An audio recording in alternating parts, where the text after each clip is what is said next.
front line at all. You have no front line. Your team fight isn't that strong. EG have team fight in spades, but they kind of only have team fight. All right. Absolute shocker. We're going to get Abed Puck here. It is a good hero this game. Coil is great against Weaver. Puck lane's fine against Leshrac. And Silence is great against this Undying lineup. They really struggle when they get caught in silences, and now they have to deal with Disruptor and Puck. From a skirmish perspective, however, EG maybe not the best, right? You have way almost overkill in the way of team fights. Snapbolt, Tidal, Ravage, or sorry, Snapbolt, Ravage, Static Storm, Coil. Whereas Undying, they have very low cooldowns. They're just ready. You know, they're ready to roll. And their last pick, I think, is going to tell a lot about their overall game plan here. I feel like I keep looking at me weirdly. Well, okay. I was wondering. I got scared there for a moment. All right. We do have an observer. I'm like, am I actually the observer? Thank God for Pimp Muckle. Yeah, we've got JJ arriving. JJ is, this time he's actually here. Yesterday we were joking every time we missed a kill that JJ wasn't serving. I'm sure you appreciated that. Probably got some tweets out of it, farming him some followers. But this time the real JJ will observe for us. So very nice. Going to miss 0 kills as always. Yep, for sure. So EG's, well, Undying needs an offlane. Or it could be an offlane Lesh, I guess, but they still really don't have a front line if they go that route. Yeah. But assuming this is mid Lesh, position 1 Weaver, and an offlane to come for Saberlight. Yeah, what offlaner do you actually pick into this enormous team fight? Do you just double down on the idea that you play fast and you get something like maybe Sand King and you just play on low cooldowns and you get stuff done? Or are you trying to get maybe a combo breaker offlaner or like a save, a Baden offlane? I know Legion Commander's banned here. It's one of Saberlight's best heroes, so target ban coming out of EG. Could have potentially been nice against some of the stun.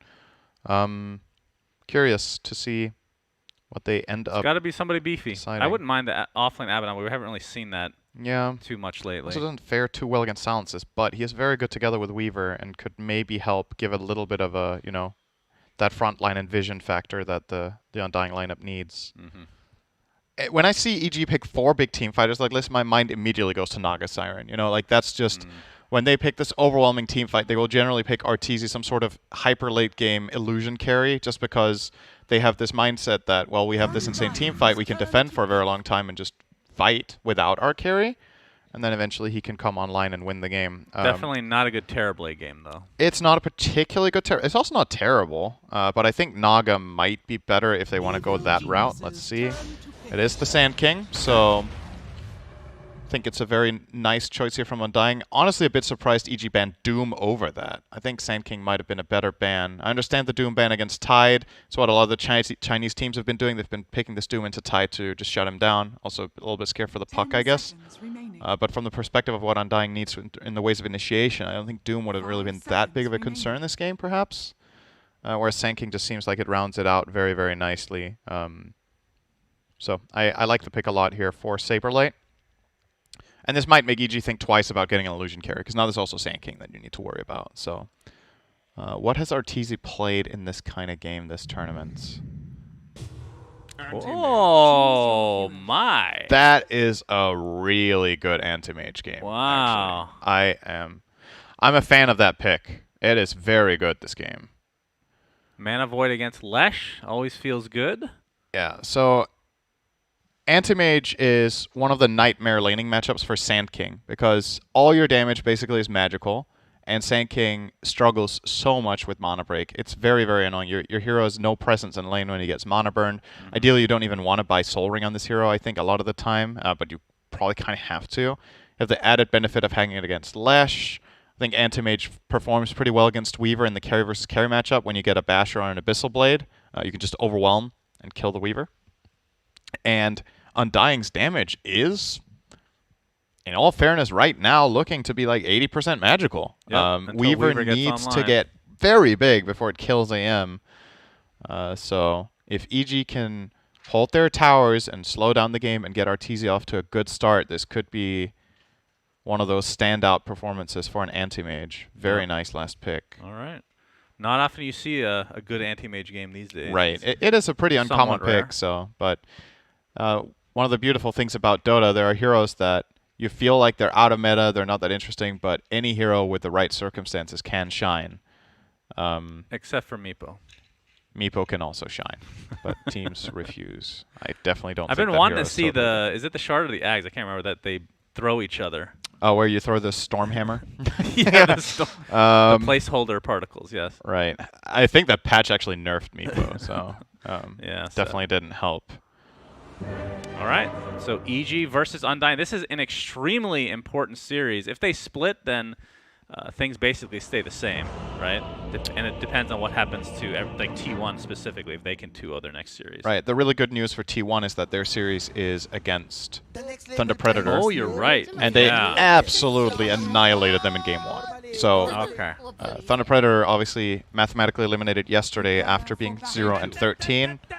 And they are going for the perfect game of hearts, getting all the spades and going 0-16 as it looks. So unless they can somehow pull out a win in the last game, I hope they do. it will be the first time, we believe, since TI3 that a team has gone through an entire TI group stage without a single win. So sad story, but it is a story that I think should be mentioned nonetheless, because obviously it is going to be a major talking point. Teams falter sometimes. If they 2-0, then one of these two teams needs to 2-0 to continue to maintain that tie with T1. Yeah. So a split will not do.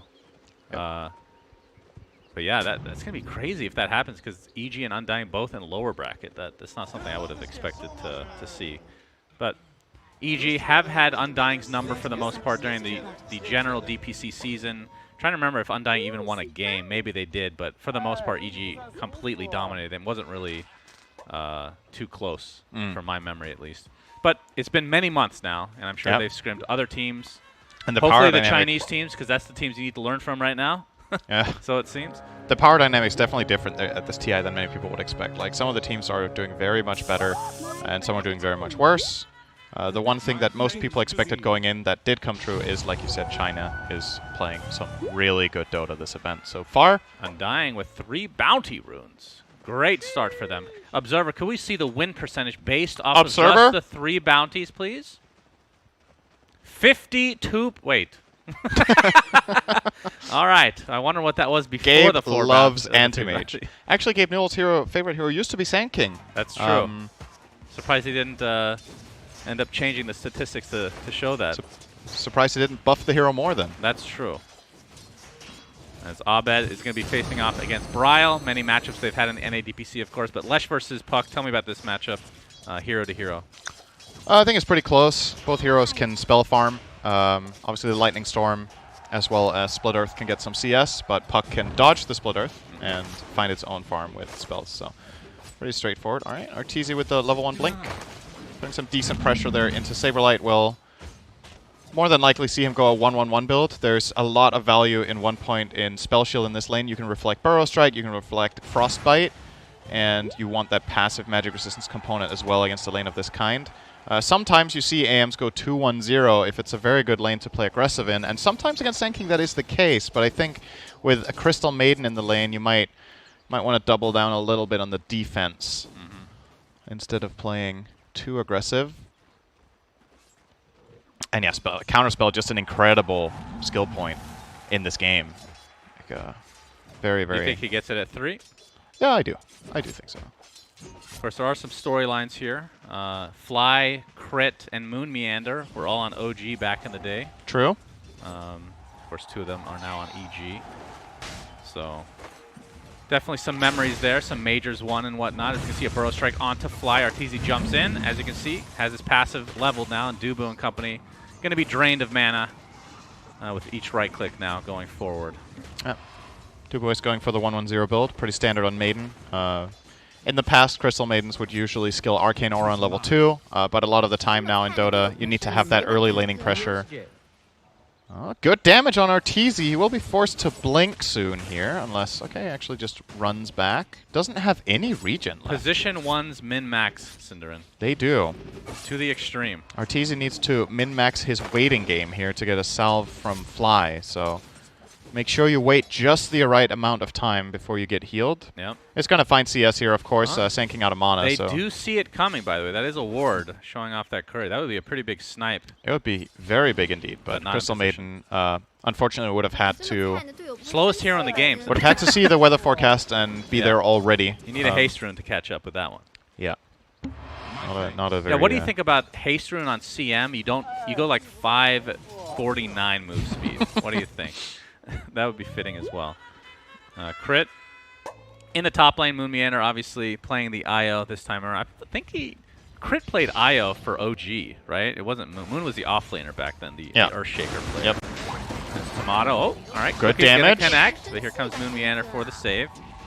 What about this lane? Tomato playing the Weaver against the Ice Tide and Snapfire. I'd say this is a good Weaver lane, actually. Snapfire can be a little bit intimidating, but with IO backing you up, you trade very well into Tide as Weaver. The harassment is just strong. You have a magic damage component, so Crack and Chill doesn't matter against that. And with IO sustaining you against what Tide usually does, which is Anchor Smash spamming whenever possible, and the Snapfire with the Shredder, I do think this lane fares very well up here. And it does seem to be doing well for now as well. So Tomato sitting on 21 and 2. And Abed is 19 and 3 versus the 22 and 4. Yep. All lanes are very even so far.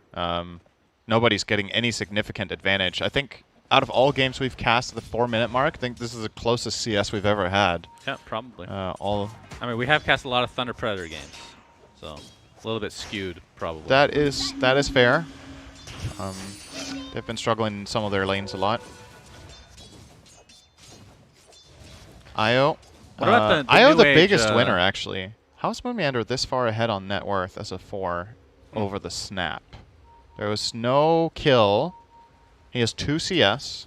I guess Crit has had to buy a lot of regen for the lane, and Moon Meander hasn't. I mean, so. constant spam here from Tomato. And Swarm is pretty annoying for a Tide Hunter. You can't really Crack and Chill off the Swarm, right? So can be kind of an annoyance. Talk to me about what Leshes do in the mid lane these days. Like how, obviously you want to be pushing as fast as possible with the Diabolic.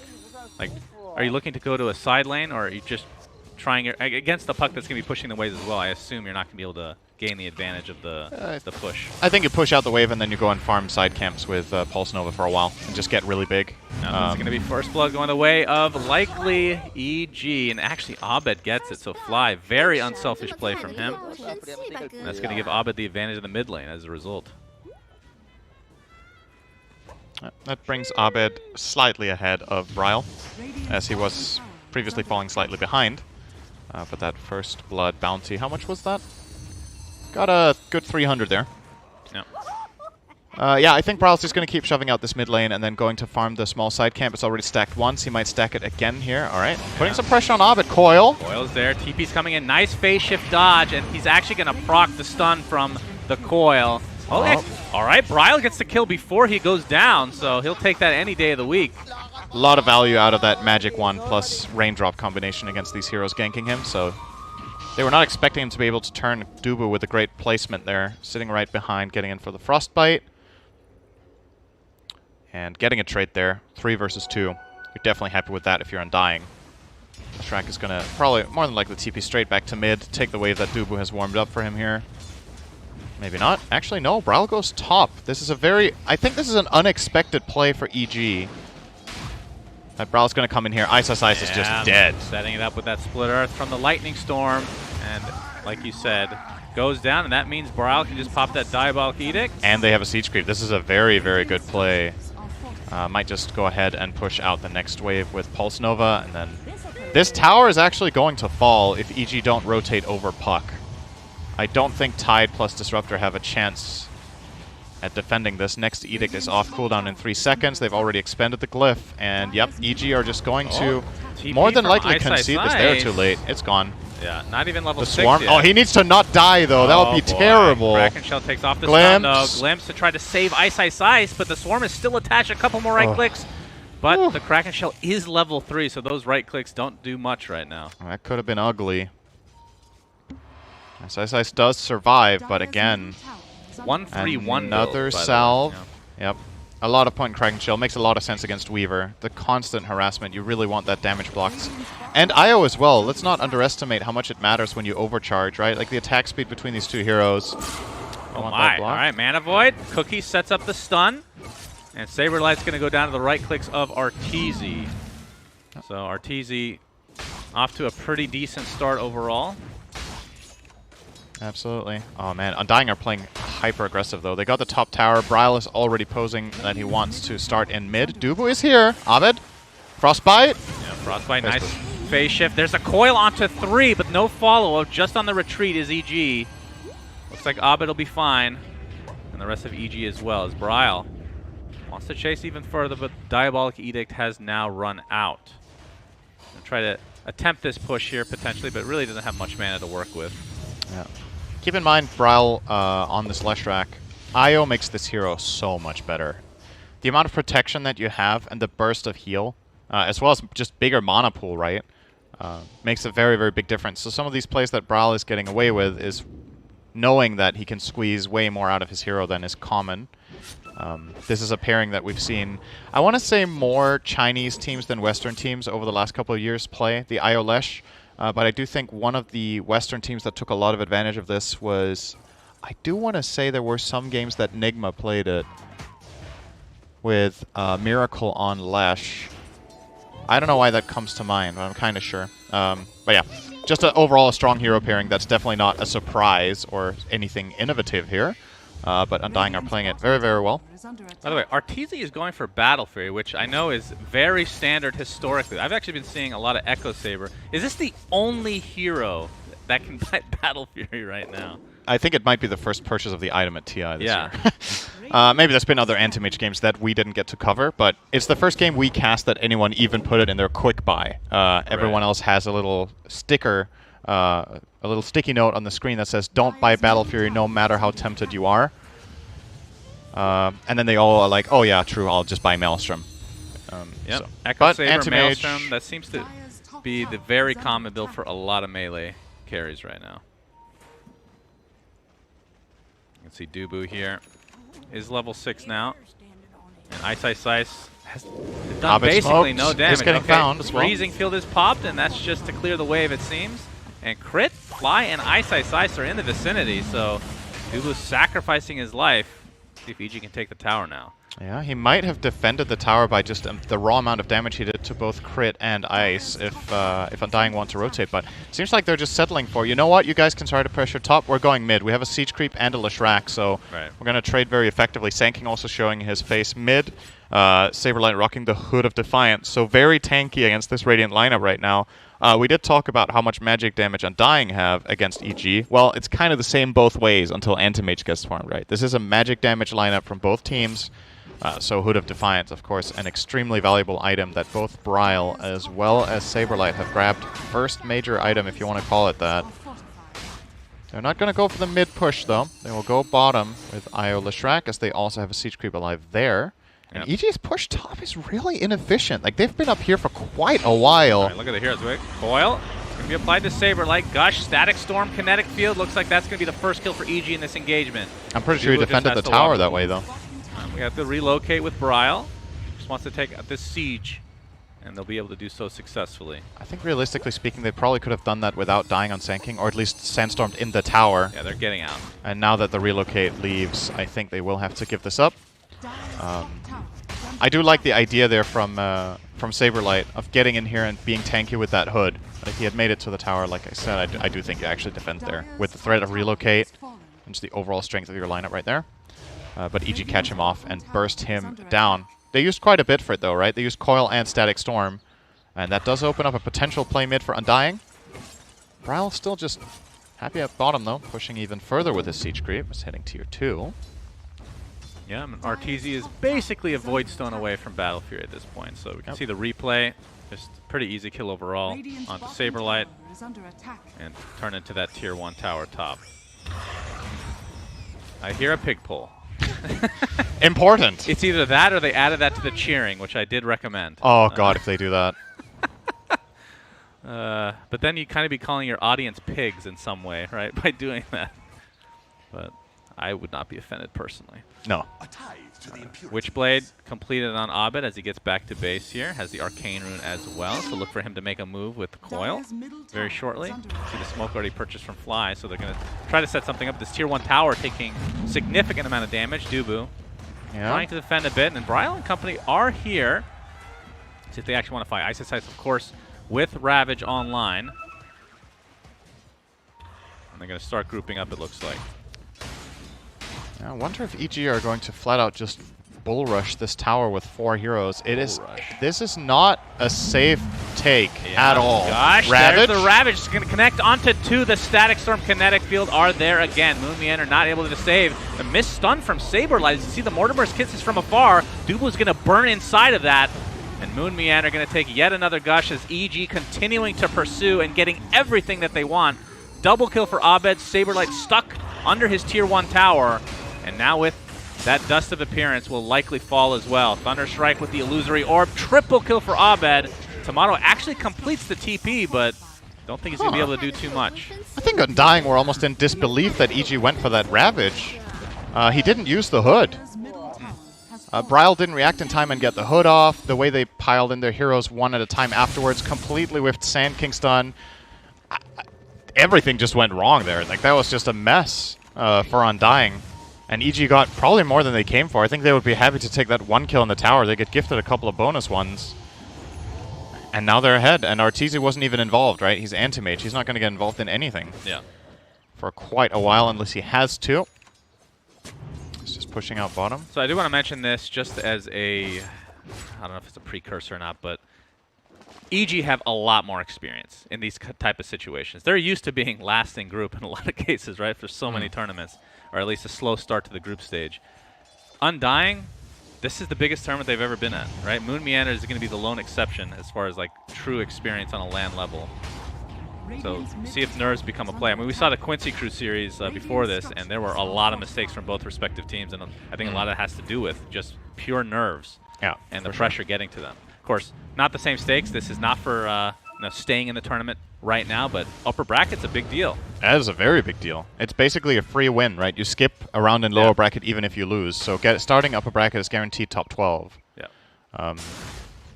And these teams, they're definitely, especially Undying, I think. Oh boy. Yep. Static Storm. He is dead. Saberlight again killed. Abed having himself a game and a half right now. And it's funny because we talked about how he picks Puck consistently, at least back in the day when it was actually a little bit stronger than it is now. The Pucks that we've seen at this tournament have not looked good, though. Again, we did cast a lot of Thunder Predators, so maybe that's a small sample size from our side. I think, I want to say for the most part, I mean, if you go back 2 months, Puck was like the mid, right? Oh, it's boy. not right there right now. Bryle Oh my caught out. god, the damage. Yeah, and Arteezy, the fact that he's participating in fights with just the Battle Fury now shows how much importance they have here on him being involved early. You can see Dubu just popping the ult, but will fall shortly after. So EG starting to snowball a bit. 2K network lead. Kill advantage definitely in their favor. The fact that it's only 2K is a blessing in disguise for Undying. Yep, Ice Ice Ice. Well, Saberlight was thinking about the epicenter, but not going to go for it. Ice Ice Ice is just way too tanky right now. Actually has the Blink Dagger in his stash. And Tomato gets the double invis. Very nice. You would imagine that Undying would want to look for fights right now. From their perspective, it's probably not going to start getting easier as Anti-Mage progresses in his itemization. So EG have just been able to find these team fights basically around Static Storm and Coil, and Undying not taking much initiative off of it afterwards. It's just been EG making the moves first. And I still don't think Undying in this position are in a horrible spot in the game. But if it gets to them a bit too much and they don't get stuff done, then it could very easily become a very snowbally game. Sand King Dagger is a big help. You do see they clearly have a plan of doing something with it. Grouping up with Bryle and Crit. If he shows his face here, he's dead. Didn't show, though. It's out of the vision of Bryle. Yep, so will live as a result. Of course, Tomato is keeping up with the farm of Arteezy for now. But if any of the thousands of anti-mage games or indications in there, that's not going to be the case for long. Right. He's just going to ramp things up. And I actually am interested to see if there's going to be a big deviation in either item build or is Shard a thing on this hero or Ags at all? Is there any consideration for these things?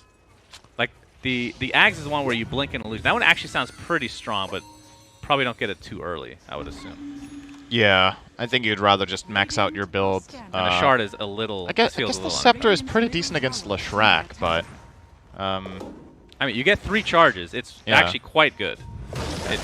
Big Ravage from Ice Ice. Hits 4 heroes. Static Storm with the Mortimer's Kisses from afar as well. 2 dead immediately, and Undying on the retreat. That is a big yikes if you're an Undying fan.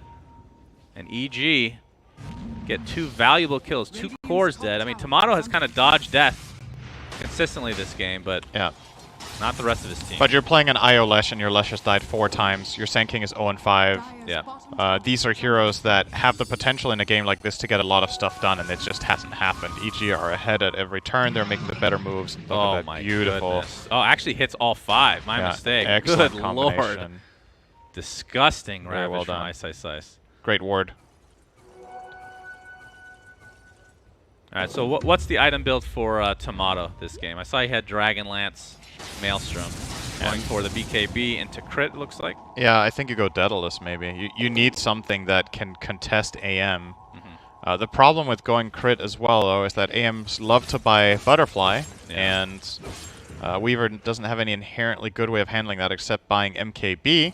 So maybe he could do that, but is eyeing the Crystallis for now, which is just from a gold efficiency standpoint, just a more cost-efficient item most of the time to get a Crystallis. Any thought process behind Bloodthorn potentially after that? I mean, that gives you True Strike, right? Yeah, it can work, but AM is going to have a Manta, right? And he's probably also going BKB when you look at the lineup. So it's like really edge case scenarios where that is even going to have much value. Maybe if you stun the AM with Sand King and then you Bloodthorn him, then you have like the stun duration, and then you stun again with Lesh, perhaps. But, you know, that's... A lot of the time, it's dangerous to think about Dota in that way. It's assuming that you land everything and the enemy, other 4 heroes are just randomly stunned and don't participate in the fight. Right? That's not, it's not really going to happen. So RTZ pushing the wave here to prevent any type of, well, I guess backdoor protection doesn't really apply to that tier 1 tower anyways. BKB now on Tomato, so perhaps looking to fight now as Ice Ice Ice jumps in again. But RTZ has his Manta, and this is where it starts to get scary for Undying. Not that it isn't already. 14-2 for EG in terms of kills.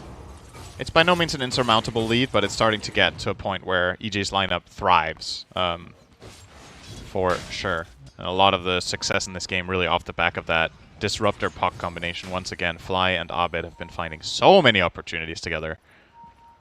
And Crit as well have been involved in basically all of it. Look at these 3 heroes. 7 and 4 KDA on the puck, or 7-1-4. So he's been in 11, Disruptor's been in 11, and Snapfire's been in 14, or sorry, 12 kills. My math is really good today. Yep. So those 3 basically have done everything. Hanging around NA people too much. Yes. What is 2 plus 10? 14. Uh-oh. Coming in, Saberlight, but big Ice Ice Ice ult again onto 2. And these follow-ups from Fly have been beautiful. Saberlight's going to take a tumble. Moon Meander next. They just seem to be on the same page this game for sure. Every Ravage into Static Storm Kinetic Field. Yeah, are Undying on the same page, though. They were all over the map when they made that move. Sand King went in for that try on Disruptor, while Weaver was bottom and Leshrac was mid. Right. Really surprising that they even try for this move, and that's just... Hey, EG, do you want Roshan? Here you go. Yeah, so like I said, and not that this game is over by any means, but a lot of the games that I have seen between EG and Undying and the NADPC have been like this, where EG is just not close. But the crazy thing is Undying is doing really well at this tournament. It just seems like their kryptonite is EG for some reason. Yeah, I don't know. You go into this game, both teams are 8 and 6. This is not the kind of gameplay you expect out of Undying. EG are definitely on fire today, no doubt about it, but I want to see Undying take more initiative once again together. Aghanim Scepter, RTZ. That's what he's going for. He is going to buy it. All right. Hell yeah. All right. I actually thought he was going to go BKB first, or maybe even an Abyssal against the Weaver or Lesh, but we'll get that. I mean, this is such a low... Blink Fragment. 3 Blink Fragments. Basically an illusion that just right-clicks away. I mean, that's such low commitment, and it does so much damage. And we talked about how much mana burn means this game, right? Especially against the Lesh. I don't question it. I think it's good. It wasn't what I was expecting, but I like it. Tomato trying to force a TP top. All right. Here. Are Undying going to make a move S5 here that is more successful? They're setting up for RTZ. Epicenter. Okay, way too late on the stun. Comes out. Yeah.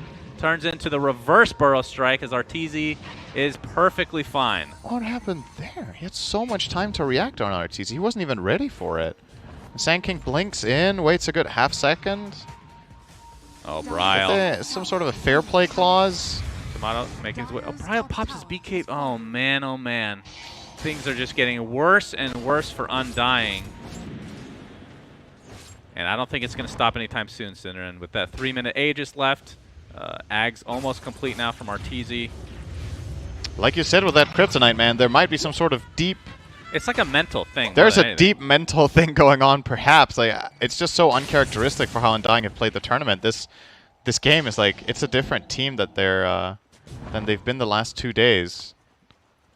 Well, it is only game 1. You can't obviously recover from this, but perhaps also a little bit psyched out by what's at stake here. They know this series is about getting to upper bracket, and they know that their final match is against one of their worst historical opponents. So, yeah, can understand why it's stressful, but definitely not too hot here.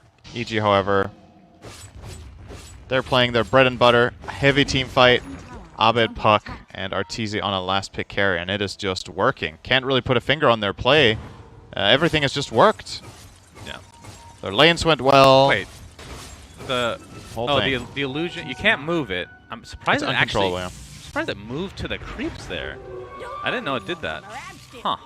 I thought it kind of just stood in just the general area, and if somebody's close, it chases. But that was kind of a long range leash. There's Ice again. Triple Ravage. Mana Void is there.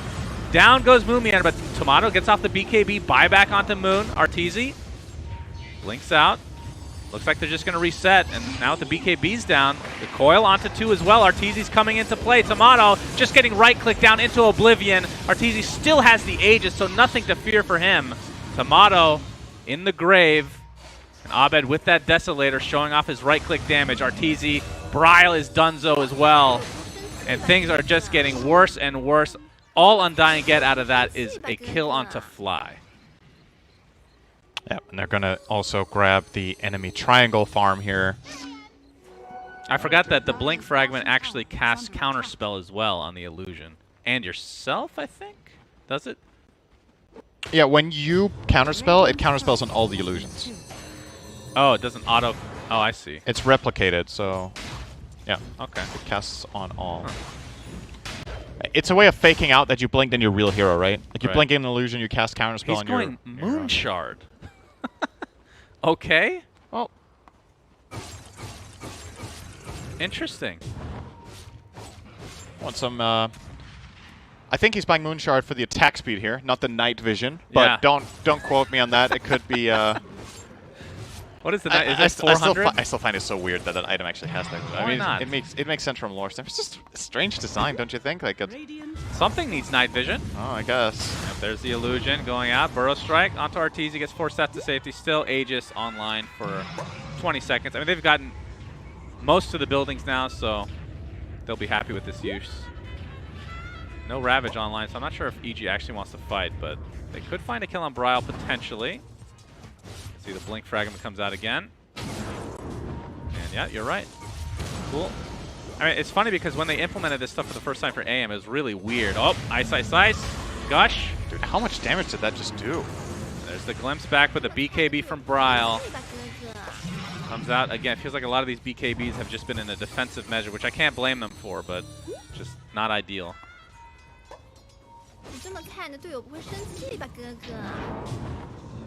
But yeah, the Shard and Ags for Arteezy, for AM as a design concept were, I thought they were cool. It was almost like it was a beta test. You know what I mean? Like, yeah. All right, maybe not so good, but let's just tweak it up a little bit. And oh, okay, now it's actually pretty decent.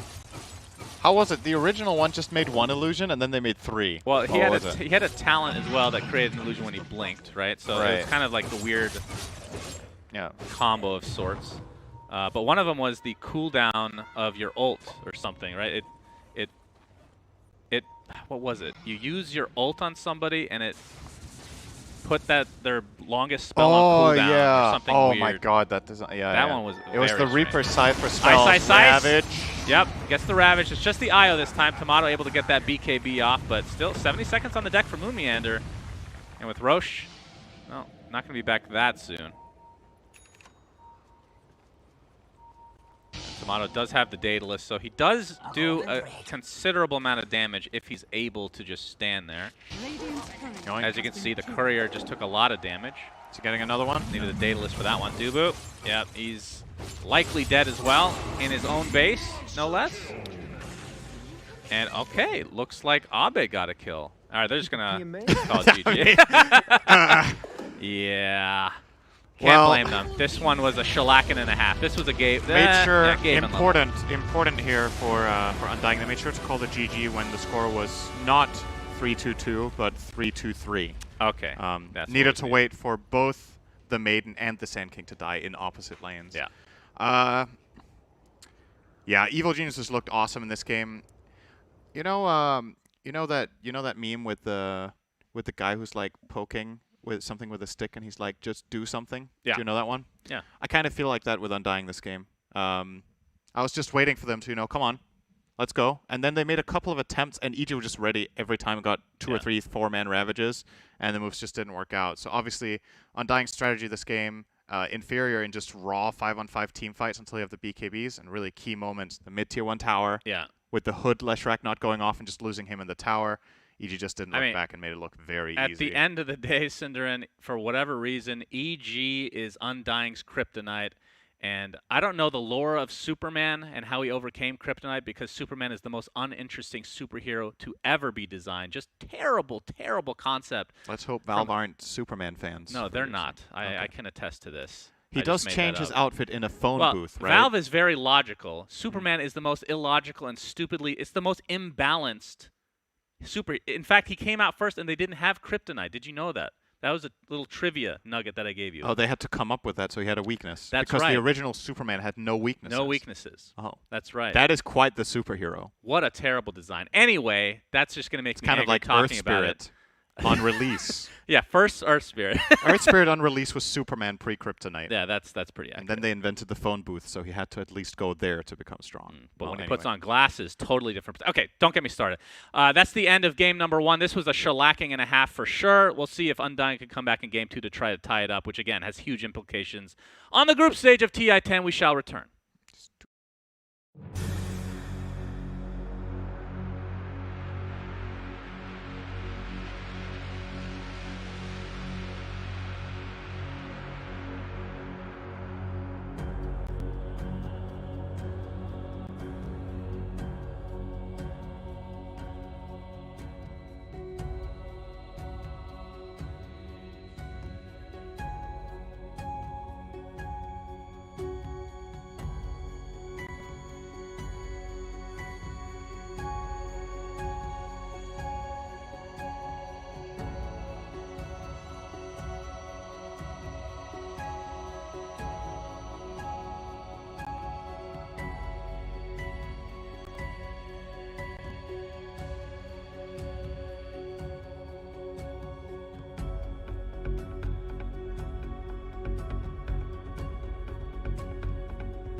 Greetings, everybody. Welcome to Game 2 between Team Undying and EG. Undying got spanked real hard. We'll see Not if in it a good leaves way. a mark here Yes. for game number 2, Cinderman, as we are in the draft. All right. Undying's logo is an upside-down Omega. Yeah.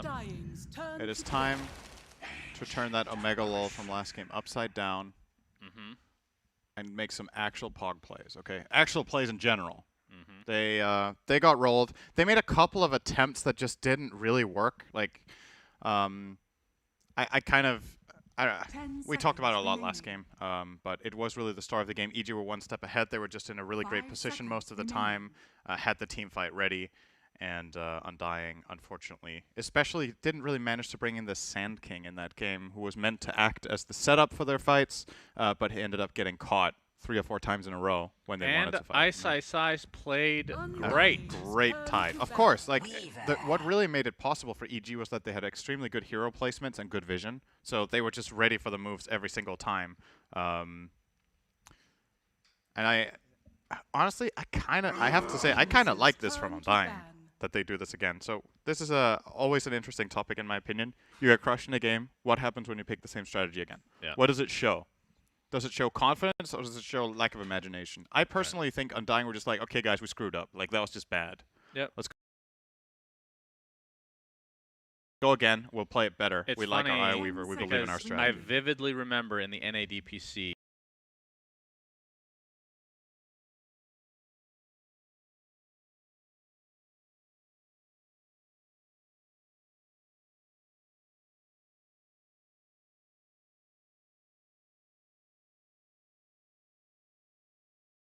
this exact thing happened. They got crushed in game 1 against EG, picked 4 of the 5 same heroes, And got crushed again. and got crushed again. Yes. Yeah. It wasn't Well, as bad as the first game, but right. and then I interviewed. It was Arteezy, I think we interviewed, and I asked him what he thought about that. He's like, I really respect that they did that because it shows that they're full confidence in their strategy. Just didn't happen to work that game. So we might be seeing it again. We'll see. I mean, It's something that that way of thinking I associate a lot with PPD, actually. I feel like for EG back in the day when PPD was leading the successful EG team, that was something he would do a lot. Like maybe make minor tweaks. But Puppy not make, did like, it for huge. Navi for Puppy had the same thing going for a while, and it is a show of confidence, but it's a thin line for sure. exactly. Like sometimes you can also get too stubborn, and clearly if the enemy team has a solution, you need to spice things up. I mean, And we it's should it's always a mention- really cool dynamic in a grand finals. right. We should mention the big difference is the Snapfire ban. So they felt that the Snapfire was a huge deal. I mean, we talked about the combos that it had with the Disruptor as well, but this game, unless this is a mid AA, this will likely be the Fly AA. Only Beast Coast does that, and they don't win with it. So I no was other team will get really inspired. rooting for them because Mid AA it is fun. sounds cool. It is fun. I'm not a fan, personally. I don't think it's that good, but Beast Coast are running it. It's not the first time they do it either. It might be the first time this TI, but they have played AA on Chris Luck before. I don't remember if they ended up winning that game, but it also didn't really impress me too much that time around. 5 seconds. But yeah, remaining. different story here. 99.9% will be played by Fly. He plays it every game for EG when they have it as a position 5. What are we seeing for Crit? So now that Snapfire's out of the picture and they are running the Tide again, I don't think Crit is going to be playing 4 Tide. It is possible, but probably want to play that on offlane again, assuming that they face Carry Weaver. Earth Spirit is a possibility as a good hero against Weaver and IO, but your lane is way worse than it was with Snapfire.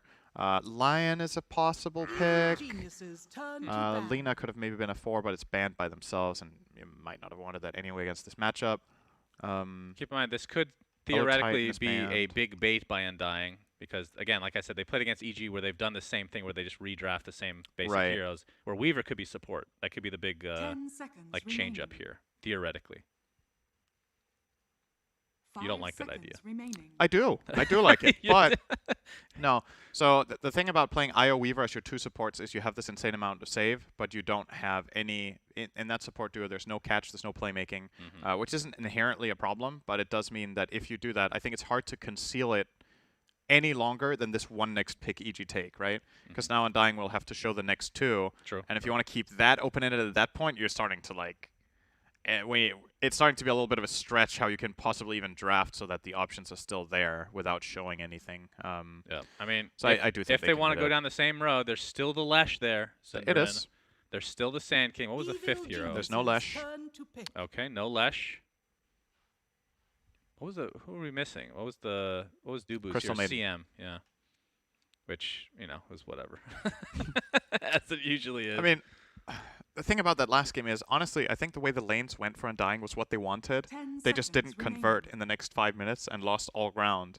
If they make 1 or 2 good fights there where they're ready, the heroes are in the right place, they have the right map read on what EG are doing, and they get to press all their hoods, yeah. I think there could have been a totally different game.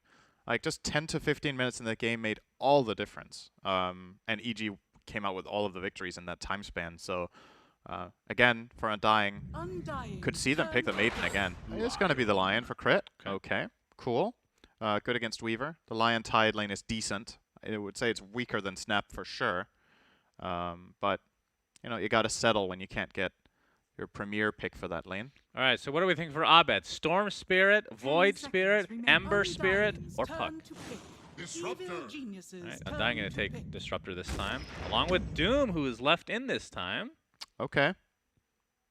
He was also left in at this spot last game. Okay, he's left in this time too. Banned in the last phase. Technically, what I said was correct. Absolutely. You're not wrong. And being technically right is the best. Boost! I can get high off being technically right, Shannon. It is the best Technically feeling. right in the club. In the club. There are going to be so many people watching this game like, what are they talking about? If you weren't there yesterday when we made that, everything like we do is an inside it's joke. the most random inside joke, though. It's like, yeah, people won't even realize it's an inside joke. You're just like, what are you talking about? You were talking about this last game. Yeah. We're going to see it this time. So the Arteezy Naga Siren. Yep. And they don't really have great wave clear right now. That is true. The AoE capabilities of Undying, not the greatest. And I do think Naga fares very well against Doom in general. I think you farm in the lane, and later on in the game, illusions are very annoying for Weaver Doom to can deal be with. okay at it once you get Shard and some damage True. items with the It's Swarm. somewhat okay, but generally it just isn't enough when Naga gets like 3 or 4 items. So the Shard makes your Geminate attack hit all targets affected by the Swarm, but Geminate attack is obviously not ready all the time, so you still, Yeah, but you do some damage, but it procs items, right? So if you have a Maelstrom and yeah, it can help. Maelstrom has an internal 0.2 second cooldown though.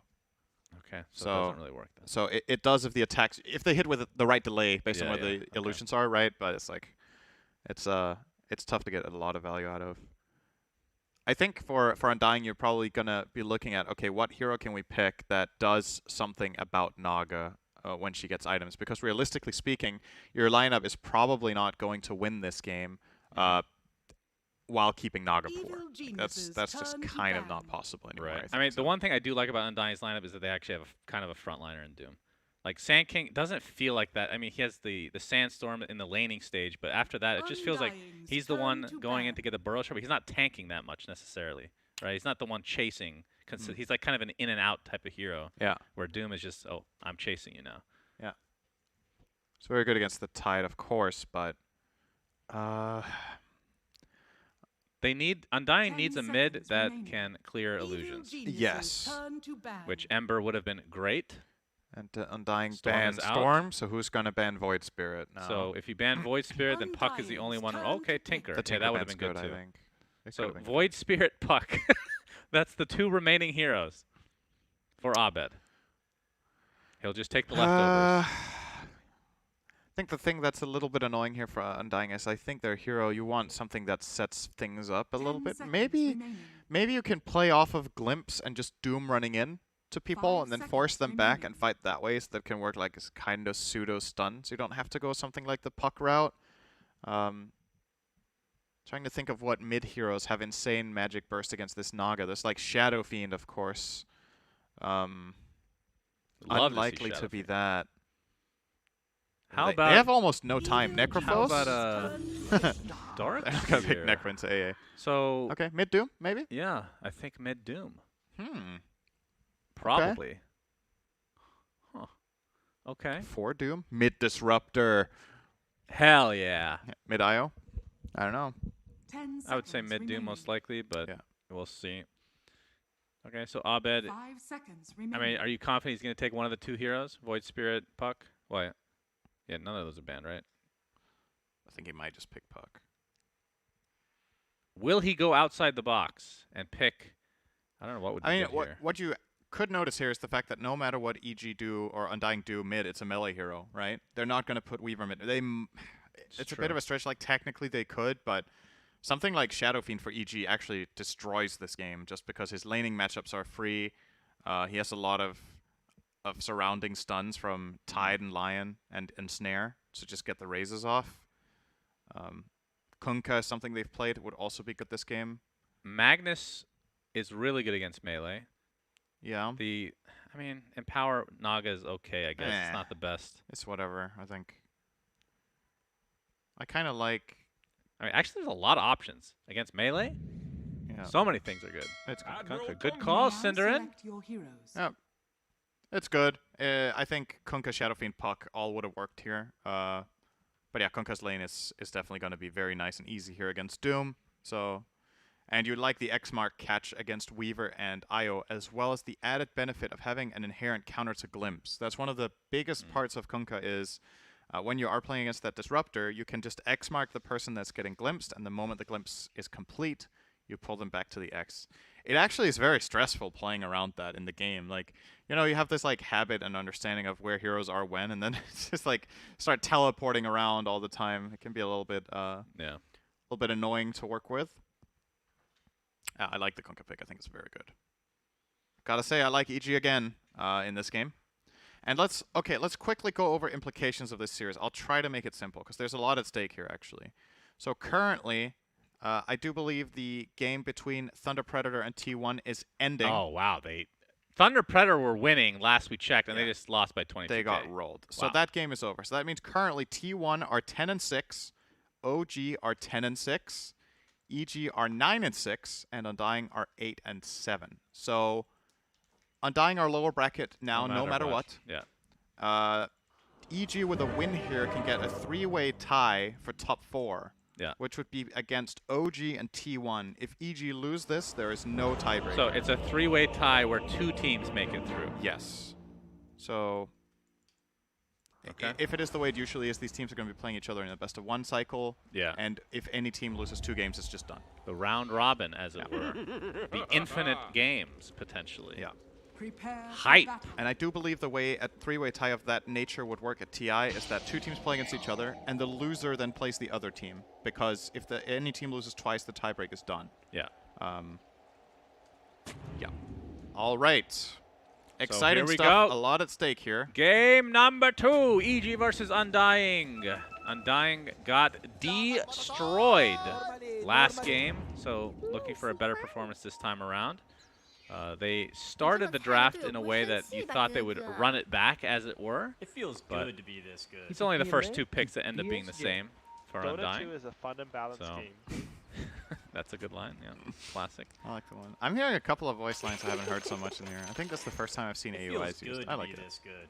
Yeah, and PPD. 30 BSJs. seconds to battle. Yeah, Crit is really repping that. I wonder if he has some sort of a contract going with BSJ. That he needs to use it a No. specific number of times every game. That would be smart. Um, I should have thought of that. Get Yeah. a percentage to just use it in your games. that's the first time I hear the Lavender AA line as well. I partnered with 4 Zoomers, so it didn't really work out for me. Yeah. Cinderin. Well, you're not a man who makes good business decisions. That's That true. is, It's all about friendships with me. That you is. know? Except when it comes to statistically you. true. I don't know why they put me with you as a No. co-caster. It doesn't make any sense, actually. I don't know either.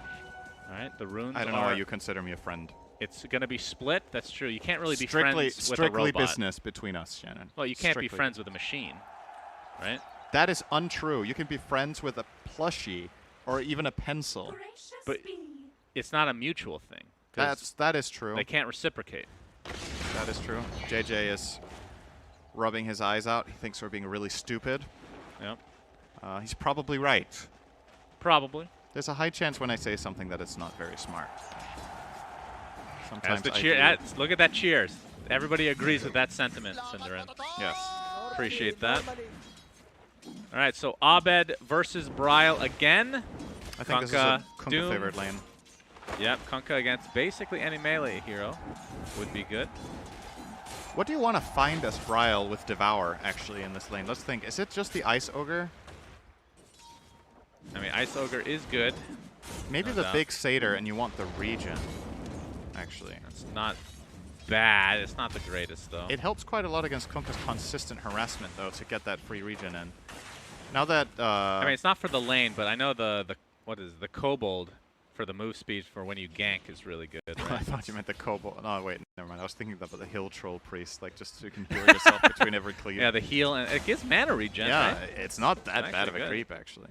But the fact that you have to take such a long cast animation to heal for 5 is... Oh, Fly is taking quite a bit of damage top here from Dubu. Yeah, Bryle as well in the mid lane, so to keep a close eye on this. Of course, I'm not doing observing, so we shouldn't miss any kills. Isn't that right, Pitmunkle?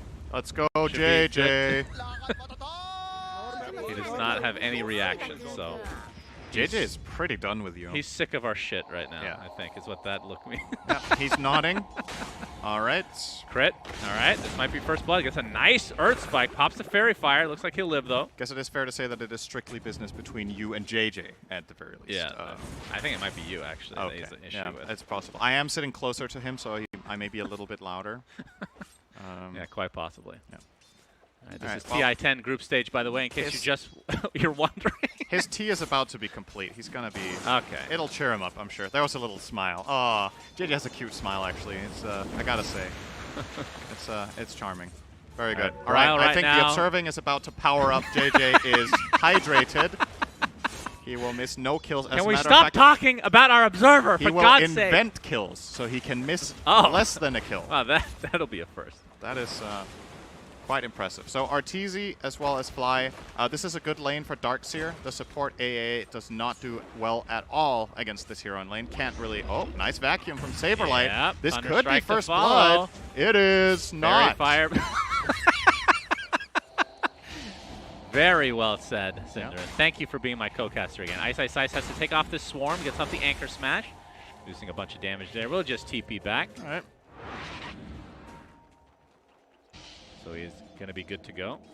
Mid lane 17-6 to 18-3 for Doom. So actually quite even. Obviously, Bryle Yep. taking a little bit more harassment damage.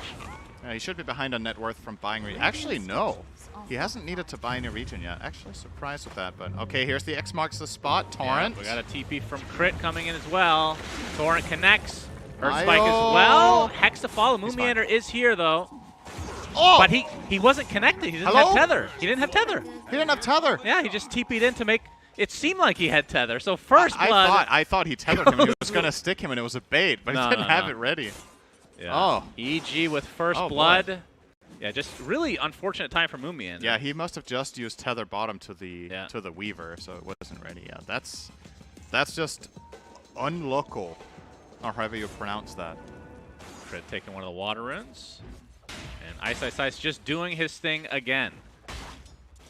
We'll see if he has another standout performance. I mean, when I think of Ice Ice Ice, I think of taunting Tidehunter. So this is a very fitting series for him overall. This Crit has made his way down to the bot lane as well. In terms of CS for the carries, Tomato was top of the charts for a moment there, 26-3 and 21-9 for Arteezy Naga. Talk to me about Naga build in general these days. I think most like to go for Manta first item, and then it's either Diffusal or Scotty, is what I've been seeing. So what the you're most. saying is nothing has changed. Pretty much. Yeah, okay, just double checking. Naga does not buy Battle Fury Sadly, because it's not. no Echo Saber Anti-mage. like every Doesn't other buy hero. Echo Saber because it doesn't work on illusions. Yeah. So Naga, honestly, this hero's flexibility for being creative in item builds just isn't very wide. Like, there's not that many cool things you could do. All right, it's going to ensnare Dubu top. Full body surround. Yeah, well, Dubu getting surged. Takes Oh, a he's bunch of quick. damage in the meantime, though. Gets off the health salve. Nice vacuum. Vacuum keeping him at bay as well. And Dubu will likely drop to the right clicks here from Arteezy. So much effort to still die. Yeah, that was some resource damage here. As we're going to see Torrent into the boat. Crit is here as well with the Impale. Moon Meander does have tether this time. We'll see if that's going to be enough to keep Bryle alive. He gets X back again, and down he goes to the Tidebringer. Abed absolutely crushing now in the mid lane. They killed Saberlight top as well Oh, with man. Arteezy. All right, well, lanes for Undying looking worse this time than last game, where the lane stage actually went pretty well, and then the mid game started being problematic. This time could be harder. Make sure to keep it Kryptonite, PMA. It's Cinderin. been about 3 minutes since Crit used his contractual obligation voice line, so need to make sure to drop that. Expecting the next one at around 9:04. So keep an eye out for that. We do, of course, have a dedicated observer today, so we will not miss a single voice line. Man, you've been on fire the last couple of days, Cinder. You must be getting some good sleep. Yes. That's great. A good 6 hours a night keeps Do you me sleep going. with the plushie that you consider your friend? I do not, no. Okay. Dire's middle tower But I is am under developing a very good relationship with my pillow, I have to say. That's great to it hear. is, it's a good to lean on. Very sorry for that pillow. Top Saberlight's lane, in trouble. Yeah, Cold Feet's gonna. Oh, be Saberlight does get out just in time. But yeah, back to the Kryptonite thing, Cinderin. Not Oh, no, super, here we I'm go not again. Gonna, no, I'm not going off on a tangent here. Yeah, yeah. I'm just wondering, was there a team that you had an issue with, like just losing, like Na'Vi? I mean, you beat Na'Vi at DreamHack. So Like a Kryptonite team? yeah, the team you just couldn't beat is we're gonna see Ensnare with the Cold Feet combo, Any and team. so deadly. This just ridiculous amount of immobilize. I do think, so it's funny that you mentioned that event where we beat Na'Vi, right? Yeah. I think my win rate with my teams against puppies are Ravage, absolutely atrocious. boat coming. Oh, Tomato! Layered very well, trying to Dual get off the lapse. time lapse. Will You'll do get it. so. It's fine. Very nice. Fluffy hat.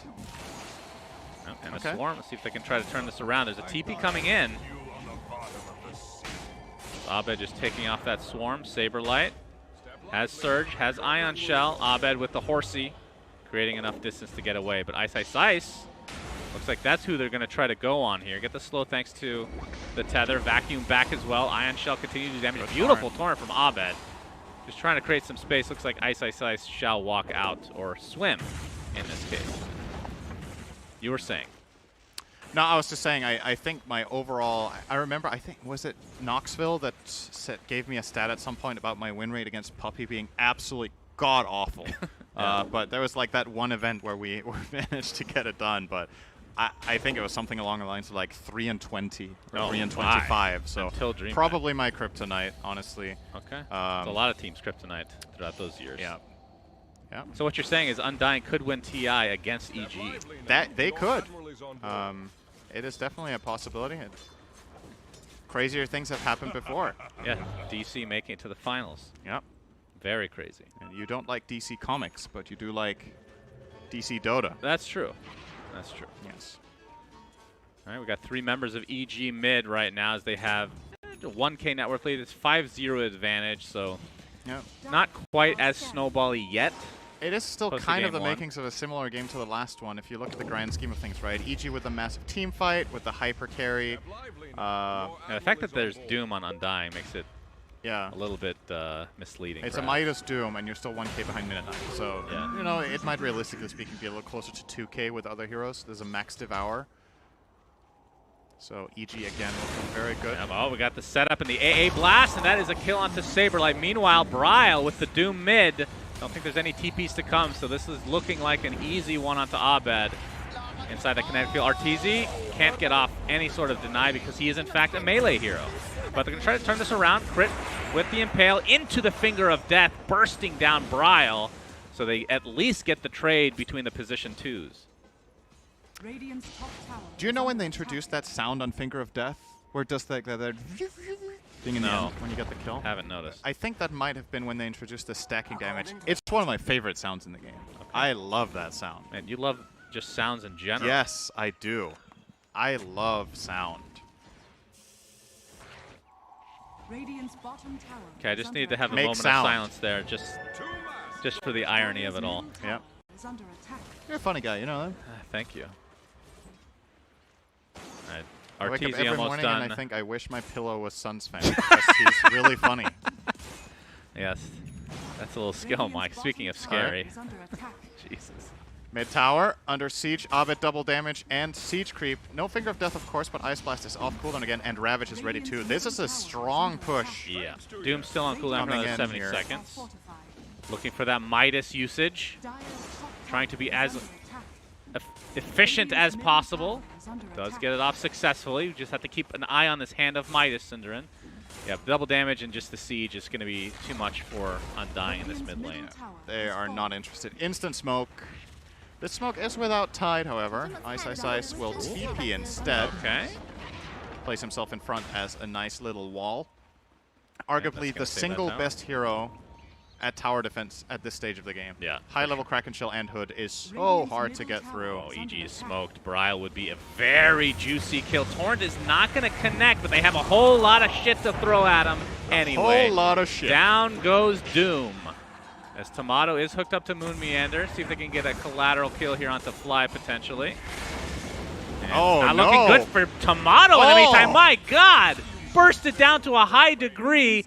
Too much confidence, perhaps. Is another beautiful kill from Abed. And by I mean, he just hit him as a melee attack, but still, Arteezy actually goes down, so that is very nice for Undying at the very least. And Dubu trying to dodge, but the impale is too much again. How did 4 Darkseer for solo 2. Naga? I don't know. Feels good to be this good. Radiant's middle tower is under attack. Well, it's Here's the replay of the mid fight. Really good spell casting here from EG. Just nice. Squeezing Man. out every bit of damage they can there. Finds the cleave as well. And that's another cleave. Man, Abed's on fire. yeah, top net worth now. Actually, quite a bit of a lead over the Doom. 1,000 ahead of Doom. Yeah, 1,000 over Brile. Oof. And it looks like Abed is, I think, what the double bracer, super tanky, but this is kind of a, I want to say old school. Like a year and a half ago, this was very standard. And it's going for Maelstrom. Or sorry, not Maelstrom, Orchid. Okay, yeah. Very cool. As Strong Moon against Meander. Fear. Oh, the Torrent actually hits. That is kind of crazy. Predicting the tether. Let's just say he was. That was really nice. EG. Yeah. Just on another level this series. Absolutely. Like, it's shaping up to be another very unclose game.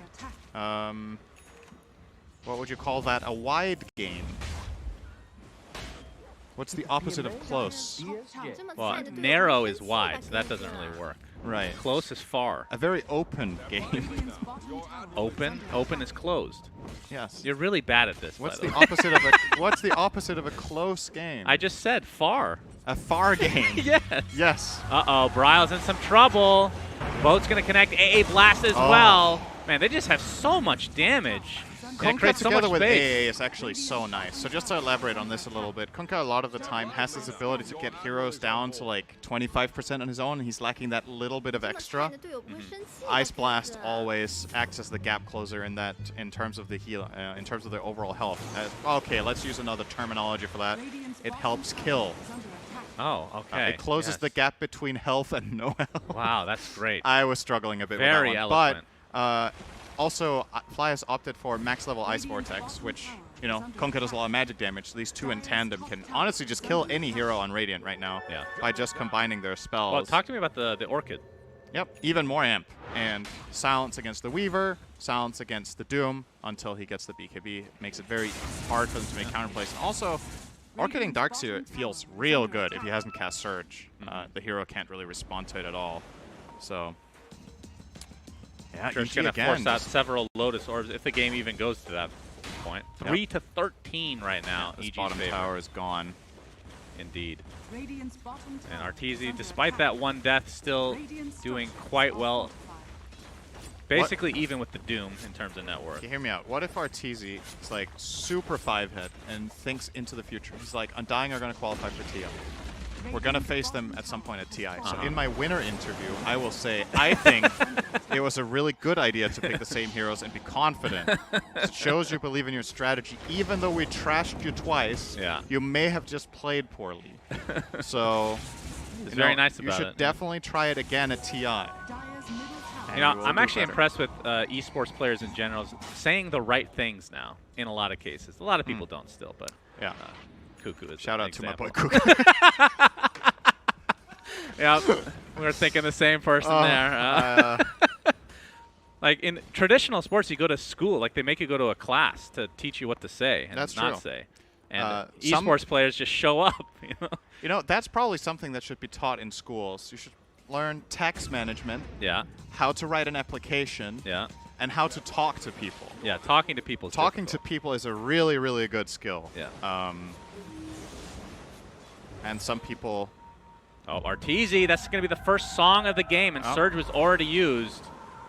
They're going to set this up on a kill for Saberlight. Gets off his wall, likely just to fall here, Reload. but Moon Meander, nicely done. Wait. Yeah, he dies anyway. I mean, it was nicely done, but he was X'd. Nicely done, good effort. Kunkai's so good this game. Yeah, it's actually a crazy What a good great pick. pick. And now they're going to set this up for Moon Meander as he makes his return trip into the grave. We'll see if they can Is under attack. perhaps push with this incoming wave for the tier 2 bot. But yeah, lead is, again, 3K net worth lead. It looks like it's less than last game, but this is with Doom on the Yeah. opposing team. And Speaking of which, and Bryle. once again, it kind of feels like Undying are struggling to find moves. Yeah, yeah. It really is a replay of last game, except the teams have swapped sides. E.g. we're Radiant, right? JJ's nodding. Yes? Question mark? It's a good sign. It means he's listening. Saberlight is 100 gold away from Axe. That's going to give him the double Ion Shell plus the extra HP. And Doom is addition. getting BKB. They're going to look for a Yeah, move with this. that's a power spike. That is a timing that's worth making a fight out of. Yeah. Bryle also, nice neutral item. We haven't really talked about the neutrals this game, but Tumbler's Toy, really good on Doom. Needs the mana pool. And having just that little bit of mobility can make the world of difference for a hero that's built around chasing. So that is a very nice one for him. Darkseer's Axe is on the way, I do believe. The Yeah. courier is kind of... okay, it was there. I was looking at the wrong place. I think it's go time now for good old Undying. Indeed. Tomato That is kid- spotted Tomato is a bit away. He's still a recipe away from BKB, so he Yeah. has to be super careful. They are trying to find him. He's a really good map read here. Hiding up in the trees. His teammates are connecting in from the left. And E.g., they haven't shown crit. He remained smoked the whole time. They're going to find that ward. Are scanning.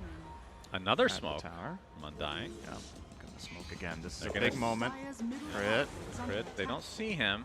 Nope. Keeping his distance right now, knowing that everybody is off the map.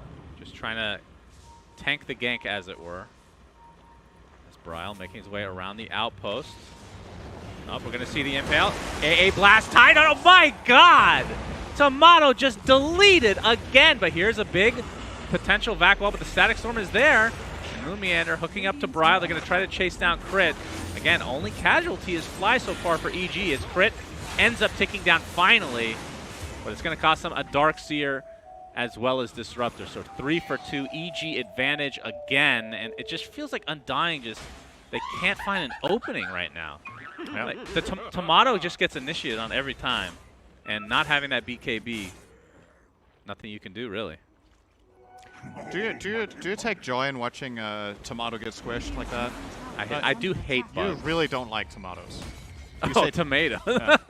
Yeah, I guess it's a double whammy this time. Yeah, Huh? so a little bit of a dirty pleasure there. Also, if you don't like bugs, that's a Yeah. triple whammy. You don't like bugs either. Yeah. Damn. What a dream game to cast, huh? Oh, Bryle still has his ult available. Isis is going to glimpse back, and this will likely lead to a kill. Although Arteezy and Crit are on their way. Arteezy has Song. AA Blast does Okay, hit as there's the Isis duo. basically Nice out of mantle. mana. Bryle does get off the Doom on the correct hero. It is Arteezy as he's attempting to walk away now. Bryle's It's just deniable, but the glimpse back, and Arteezy looks to be mega dead. So a huge kill for Undying.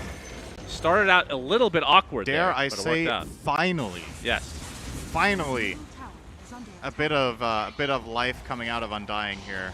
They get the mid tower as well, and they're going to transition this into an invasive maneuver into the triangle. Going to steal away a little bit of this as well. Abed actually fine. Good for him that he's having a good time here and will escape no problem whatsoever. Yep. There was no glimpse available there from Dubu. He was too far away to the left, so couldn't get the Kunkka back out of position.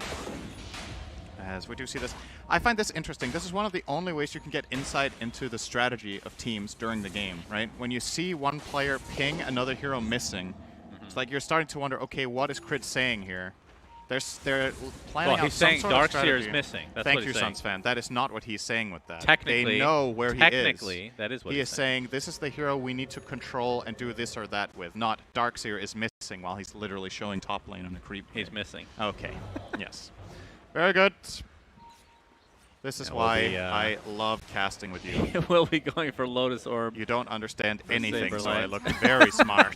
BKB now online for Abed. So looking to see if EG wants to continue. I mean, with Naga games, we meme about it sometimes that they a lot of time go late. Do you have to go late with this hero in this current patch, you think? With Naga? Yeah. Not necessarily. I think there's a decent timing when you have Manta Scotty and potentially third item after that. Even Manta Scotty can win sometimes, but I think realistically speaking in this game you probably don't end without, say, Butter or Heart or whatever he wants Right. next. They really don't have building hitters until he gets items. That's kind of the issue, right? Yeah. Or Tidehunter gets the shard. True. It's definitely an option. All right, Undying. Oh, going into for it. Roche Pit. I like this. They do have the It's a Swarm. bit risky. And they do have... this is into AA Blast, Ravage, and Naga Song, as AA Blast is coming. Hits onto only Well, one. they actually smoked, so this smoke is super obvious for EG. They know what's coming their way now. Yep. But they don't have Ice Blast, so that is something at least here for Undying. If they find a good attack angle. They're on the high ground right now. Isis frontlining. I'm just trying to see if... Yeah, nobody is in the pit. They can see it with the Ice Vortex. Now they just chill. Yeah. There's a lot of really good things going on from Isis there. Just a lot of detail. He swaps the Sage's Mask into his backpack in case they're roshing and he can blink and then try to steal it. He realizes because his smoke doesn't break close to the Rosh Pit, okay, they aren't roshing. Then he steps right and his smoke breaks close to the hill. So he knows, okay, they're not roshing, they're on the high ground, and they have placed a ward. So I'm just, cool. Let's just back off. Like, all of that happened with one hero and one smoke. You can buy yourself a lot of information with Very that item. subtle plays. Yeah, Very small things that have a big impact. Speaking of big impact, that is a Scotty online for Arteezy. And after this, you said you're expecting a Butterfly potentially? It's possible. Butterfly, Heart, or... Abyssal? Too I don't- early for Abyssal? Yeah, too early. You wouldn't go Abyssal in this slot. I'm trying to think of the third item. I feel like there's a third build you do see Naga go for sometimes. I don't think he would get Satanic here, especially not against Doom. So maybe just Heart. Maybe Heart is just stable here. I think it's fine. Well, we have ourselves more of a game than last time. They've traded jungles right now, Yep. so and you can tell Undying is very passive. I wouldn't say they're playing scared necessarily, but I mean, it makes sense to be a little bit hesitant considering so many of your potential initiations have just flopped in these two games so far.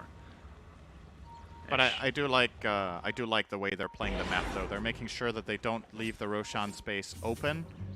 They stick around the neighborhood, but this is one of the problems playing against. Oh, Bryle. I think he's okay. X has already been used from Abed. See the Orchid. But this is a problem when playing against Naga Siren like this, though, right? Arteezy's just cutting 2 waves on his own, non-stop. So he's out farming them. He just pushes these 2 lanes, farms jungle. He's not attacking with those mid illusions, though. But miss micro there, Arteezy. Come on now. Arteezy doesn't make mistakes. He did it on purpose. He wants the wave to come up closer to mid so Abed can take it. Oh my goodness. Abed is beautiful play by Arteezy. What a god. Abed's Next very level. Close to an amazing item. Just has 600 gold to go for plate mail. Wow. Which was definitely communicated there. Wow. Good stuff. All right, I mean, now he's hitting them. To be fair, we have seen Naga Sirens, especially if it's Eternal Envy playing, that will just farm the entire map, and it almost becomes a negative because your team can't true. get farmed. You do need to keep in mind how you distribute the gold, for sure. Arteezy is eyeing up a Butterfly, by the way. Okay. So we'll opt for that. Against both Weaver and Doom, it's fine. I would assume Tomato would need to go MKB instead of the Daedalus this time around, right? Oh, he's actually... He's queuing up Sanjay and Yasha. I am not a fan. Going Mjolnir first, which makes sense against Naga, but yeah, SNY. I don't know about that one. I mean, he has been getting stun locked in like every fight. Yeah, I don't think But another... that was before BKB. I don't think 20% status resistance is going to save him from that, though. Or how much is Sanjin Yasha nowadays, actually? I never buy this item. Radiant's bottom tower Is that because under you're attack. trying to boycott status resistance? 22%. Okay, it's 22. That's pretty good. It's important to be technically correct, as we have established many a time together. Yeah, true. But yeah, it feels like right now in this standoff situation that EG are just getting more out of the map. Yep. Like they keep pushing bot mid.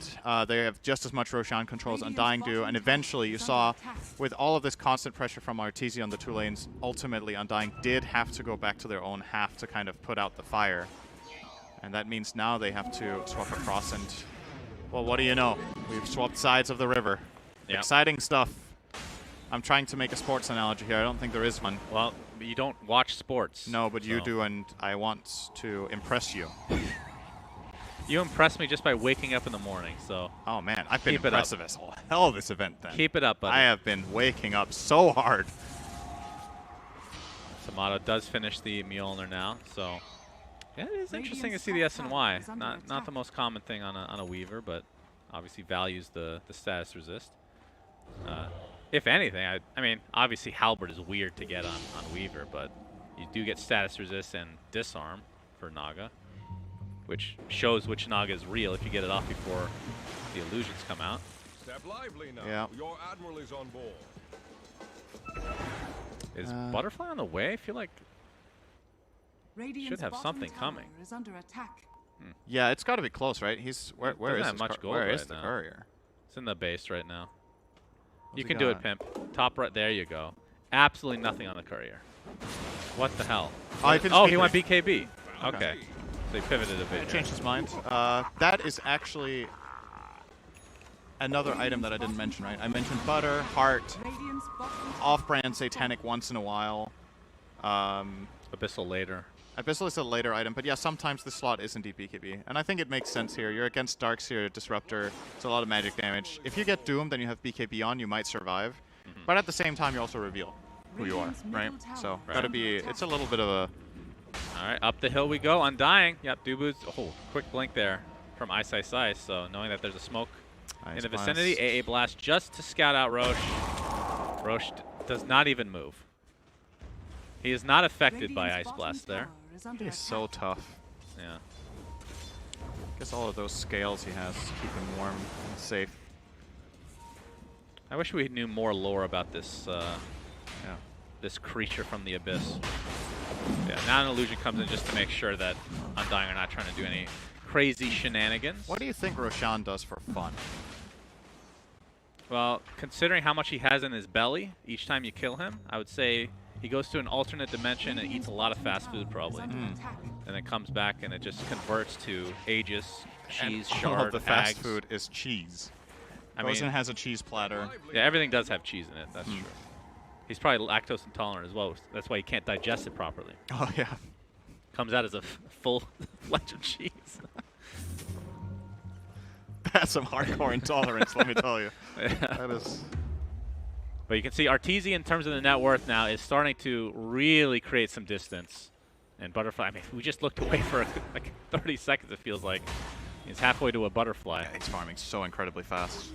I mean, Undying are still like, they're keeping up, right? It's not like they're losing by an insane amount, but we have to remember it's Doom with Midas, and the gold is still rising on the Dire. I mean, tell me this, though. This is a Weaver going into late. I'm not saying Weaver's bad late game, but this is a Naga we're talking about as well. Yeah. But is there a point where Naga just doesn't become as effective? There's like a ceiling. It feels like There is. like an anti-mage type, right? Yeah, there is a ceiling. Naga I would not put in the category for like absolute monster late game heroes. It becomes a little bit awkward sometimes. Like, let's say this Doom gets really far and has Shiva Refresher and AC, for example. Right. It takes Naga quite a lot of time to kill him, and the illusions are just going to suffer so much from Scorched Earth with Talent, Shiva's Guard coming out, that they just slowly will away over time. Double Ion Shell, also worth keeping in mind. So yeah, I do think EG aren't in the clear here for a super late game scenario, because Doom is one of those monsters in those situations. If both Weaver and Naga are absolutely maxed out, I think Weaver has a strategic play of just killing Naga's team and finishing Naga off in the end. Darkseer scales very well into late game, can make Naga illusion. All right. Io is a monster late game support. So is Disruptor if he gets Ags, but it is Dubu, so we're looking at an upcoming staff of Wizardry. Oh boy, Tomato, there's the Ravage from Ice again, but the BKB up. BKB. Tomato's perfectly fine. Moomiander, though, bursted down by Crit. There we have the glimpse, but looks like everybody's going to be relatively fine with Arteezy popping that Song of Siren. So again, like these smoke ganks, for the most part, have resulted in nothing. This one is at least a kill, but it is just the Io. I wonder if Undying can go Roche when Io spawns. Yeah, without the Song and Ravage? No Song, no Ravage is pretty big. No Finger, too. Yeah. All they expended there was effectively a Weaver BKB, which comes online before EG spells do. So I don't think that was that bad for the Radiant. The question is if Undying are going to try to take advantage of it. Just based on this series history, I have my doubts about whether they're going to, what's it called, press the envelope? Is that the saying? Push the envelope. Push the envelope, press the shirt. That was what it was. Yeah, you can make your own sayings. Ice jumps in with the Anchor Smash and a quick BKB from Saberlight. Doesn't feel like that was needed, but... Oh, Ice is kind of dying here. Yeah, he is getting very very low, dying. vacuum back, and down he goes. He does have buyback, but of course no Ravage for 80 seconds. I'm not sure if he wants to expend that. I mean, right now EG is probably just trying to delay this with the illusions, just try to be annoying. AA Blast. Successfully being annoying. But Undying, if they can get this Roche, this will be a pretty big deal. Yep.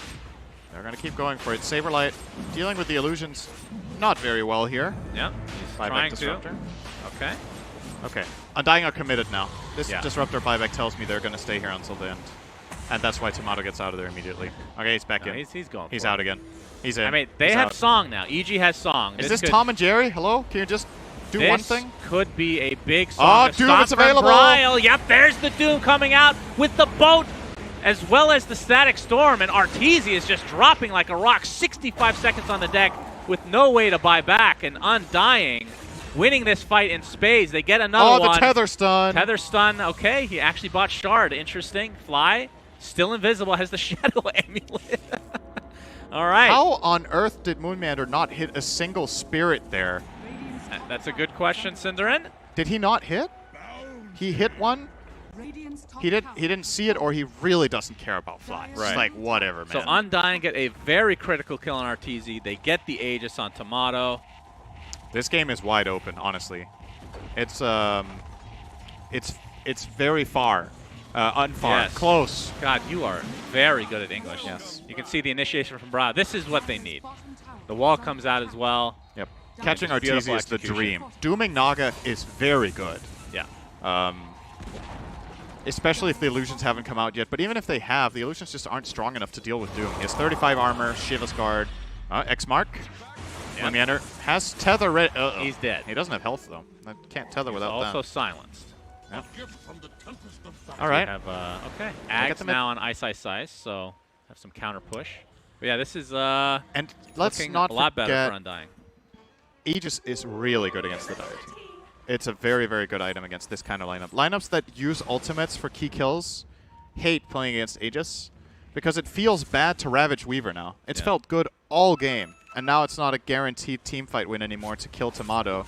He technically has 3 lives, right? He has his life, then he has the second life with Aegis and BKB, and then he has a time-lapse buyback. So there's a lot of problems that you could potentially run into BKB. Okay.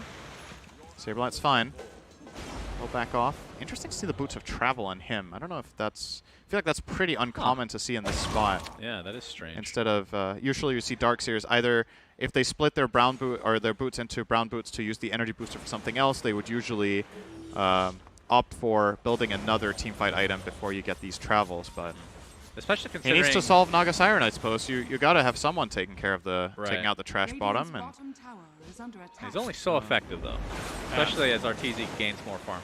Nullifier looks to be next on the menu for him. He has the butterfly in tow, so being able to take off any potential Eon discs. As we see Refresher Ghost on Bryle. Scepter as well. It's 4 good at staffs. taking off Ion Shell in addition. Yeah. It is actually a good purchase here because your primary issues in this game is that Dubu has a 4-staff and there's an IO with a Ghost Scepter, right? You don't solve either of those two yourself. So maybe with a Nullifier. I could have actually imagined Arteezy going Silver Edge here as well instead of Is the there Falcon any Blade. thought process behind Lincoln's? I don't think it's worth it. Okay. Every time he's gotten doomed, he's died. I mean, Getting Lincolns doesn't like necessarily prevent that, but Maybe it could be a thing. I don't know. It just feels like you're playing against Glimpse, right? Like it's a very, very long range Lincoln's breaker. But at the same time, you have BKB. So if you pop BKB when you go in, then Bryle, you're very he's safe. ion shelled up. Fly is going to get backed out of that TP. Down he goes. Remember, this game has huge implications on the group stage. Undying are in the lower bracket no matter what, so... And if EG lose this game, there's no tie. Yes. And if they win, there's a three-way tie. Indeed. So Undying are basically playing to screw EG over. That's right. And that, if there's one thing that motivates Dota players, it's the misery of other people. That's That right. is... That's very accurate. It's not just Dota play, that's human beings. You that have are in. so much misery from playing pubs yourself that you feel like there's only justice in the world if other people feel as bad. Right. I was having this conversation earlier today about whether the world, like, happiness is a null sum. So every time you're happier, someone else has to suffer on the other end. Hold that thought, Cinder. We have a That's a Doom applied Doom to Ice tide. Ice as Crit takes his way to the grave, and Abe with that shard being shown here. Not going to be able to save anybody, though. So that is a pretty big kill because Ice has no buyback, despite having Ravage. Oh, boy. Indeed. So now the Tier 3 tower top being applied to pressure from Undying. Was that a normal sentence? No. Okay. I just had a to stroke. do a double check. Yep. A stroke has been had Right, it at wasn't TI-10. me. That's good. Well, you We're can't fine. have it as a machine. Yes, but you can have programming errors. Tier 3 tower, null sum. You use that in normal conversation. Give me a break. Tomato and company taking out the racks now. And I don't think... Oh, okay. Ice does have buyback now, but I think they're just going to give up the top one now. Yep. This lane is definitely gone. Undying, really, they woke up in this game. It's good to see. Like, that game one was not good, and the second game was looking like it was following the same trajectory. But they kept their cool, and they found a window and a way of playing this game with some adjustments from the first one. Same phase opener with the IO Weaver, but then they changed things up. They got the Disruptor instead of Maiden, and they got that Doom on Bryle, and it's been paying off. Yeah, I would say now they're actually in a commanding position. I know it's only 1 melee barracks minute 40 and you're against Naga, but just looking at... I don't know what Doom's win rate is in this tournament after minute 45, but it's got to be insanely high. Like, this hero just wins late. Yep. A lot of the time. He has double Doom, double Shivas, double BKB. That sounds pretty good. Yeah. Double it is. Blink. Double Trickster Cloak. Arteezy, by the way, I don't believe has buyback, but he bought out for an Abyssal this time, so changed it up from Nullifier. They're kind of committed now, EG, I think. This is a game-ending move, potentially, if things go awry. They know they're only playing against one Doom for a little bit. Oh, Yep, the so scan, good they position know, on Undying. They know. Oh, Bryle, he didn't react They in time. jump in. Ice gets off the Raj, but a huge back wall with the boat coming in now. That's going to be a 1-for-1 trade, but the buyback on the Bryle. Remember, he has the refresher to work with. And there's the retreat with the Naga song.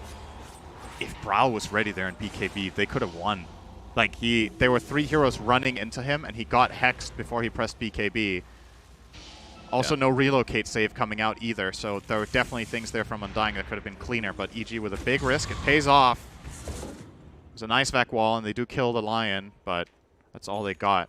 The Doom buyback is pretty big to get out. This gives EG a window of opportunity now for 6 minutes. If they kill that Doom, or 7 minutes, pardon me, then they could take the next Roche with any Doom kill at the right time. Right. I think that Abyssal from Arteezy also caught them a bit off guard. I think they weren't really expecting that. Abyssal When he reveal did a is lot of always damage. classic. I mean, keep in mind, this is not the... For people that haven't watched Dota that recent, this is a... Abyssal does not have much range anymore. No. It used to give like a little back to blink its strike. original. Yeah, so... Yeah, depending on how far back you go, I guess maybe it hasn't changed. But Fly, going to be gone on by Saberlight. All right, Decent turn this damage. around with the Finger of Death, and the AA He's blast is dead. actually going to tick out, but there is the Doom. Oh, Bryle onto doesn't Abed. buyback. This is- Bryle, yep, he gets the BKB Okay. off with the refresher, and the second Doom comes through onto Ice. Can EG get out is the question. The right clicks from Tomato, but there's the song, BKB. Tomato is able to right click through, but he does have buyback on Ice. So see if EG can chase here. They're going to go for Moon Meander. Looks like an easy one there. Completely mana drained. I don't think you're mad at this if you're EG. Double really Doom good. is down. So now maybe going for Roche. Yep. Well, No Dooms, gonna be no spawning relatively BKB shortly. on Actually, he does have BKB. He only used that before the refresher. Oh not my after. god, it's almost max timer on Roche. That's very unlucky. EG, of course, do not know this. This is information that I mean, is is only there any available to spectators. consideration to just pushing then instead? I think they're not going to be able to pull that off, realistically speaking. High ground is not an option here, but you can get some decent map control in and maybe set up, again, for a potential Roche. Crit, if he wants to stand around here and wait for Roche, he will have plenty of time to go and get himself a little beverage. Maybe quick massage for Arteezy. He has to... Yeah, There's a lot of microing to do. It is exhausting on the joints. Of course, Oh. Arteezy's still in his best if age. If so he's going to get a massage, it has to be fine. from a teammate, because I don't think anybody else is allowed in that room during the game. that is true. So, Crit will be giving Arteezy the massage, is what you're saying. Yes. Okay. I forgot my thought process. Now I can't think of anything else other than Arteezy getting a massage by Crit. Thanks, Cinderin. You're welcome. A little bit of fan service to some of the viewers Yeah, there. true. Yeah, very even game as Pimp Uncle is trying to change the subject. As I know he can't stop thinking about it. He's like, I can't focus on observing.